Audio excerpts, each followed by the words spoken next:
Haleluya. Saat ini saya ingin mengajak kita untuk membahas tentang doktrin pneumatologi atau doktrin tentang Roh Kudus. Ada pertanyaan yang sering muncul ketika membahas doktrin pneumatologi. Salah satunya adalah bagaimana kita mengenali karunia Roh Kudus yang asli dan karunia Roh Kudus yang palsu, mengingat di akhir zaman akan marak sekali pekerjaan Roh Kudus, akan marak sekali manifestasi, akan marak sekali karunia-karunia Roh Kudus. Nah, bagaimana kita bisa tahu bahwa ini karunia Roh Kudus yang benar dan ini karunia Roh Kudus yang tidak benar, karunia Roh Kudus yang asli dan karunia Roh Kudus yang palsu?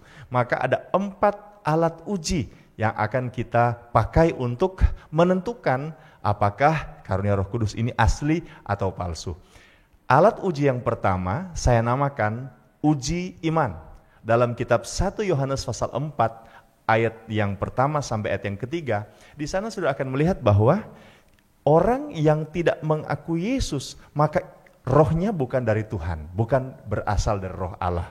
Artinya begini, kalau ada orang yang memiliki manifestasi karunia Roh Kudus, tetapi dia tidak memiliki iman yang benar kepada Tuhan Yesus Kristus, maka dapat saya pastikan itu karunia atau manifestasi yang bukan berasal dari Roh Allah. Uji yang pertama, uji iman. Uji yang kedua adalah uji Alkitab. Di dalam kitab Galatia pasal 1 ayat 6 sampai ayat yang ke-8, Rasul Paulus katakan begini kepada jemaat Tuhan di Galatia, siapapun yang datang kepada kita, kalau misalnya dia membawa Injil yang lain, maka harus ditolak.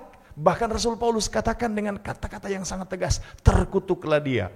Jadi kalau misalnya ada karunia-karunia Roh Kudus yang tidak terdapat dalam Alkitab secara tersurat maupun tersirat, sekali lagi, tersurat maupun tersirat. Maksudnya apa? Dalam kitab Yoel tidak tercantum kata bahasa roh, tetapi ketika fenomena bahasa roh muncul dalam kitab Kisah Rasul pasal 2, Rasul Petrus katakan bahwa ini menggenapi nubuatan kitab Yoel. Artinya bahasa roh tidak tersurat dalam kitab Yoel, tetapi tersirat ditulis di dalam kitab Yoel. Jadi uji yang kedua adalah uji Alkitab. Apakah karunia manifestasi tersebut tersurat atau tersirat dalam Alkitab atau tidak?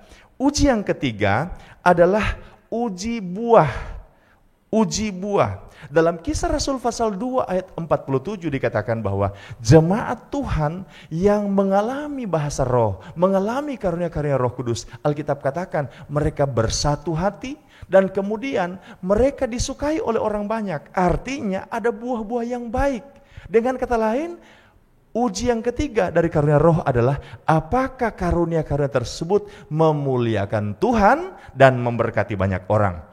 Uji yang terakhir atau uji yang keempat adalah uji diri.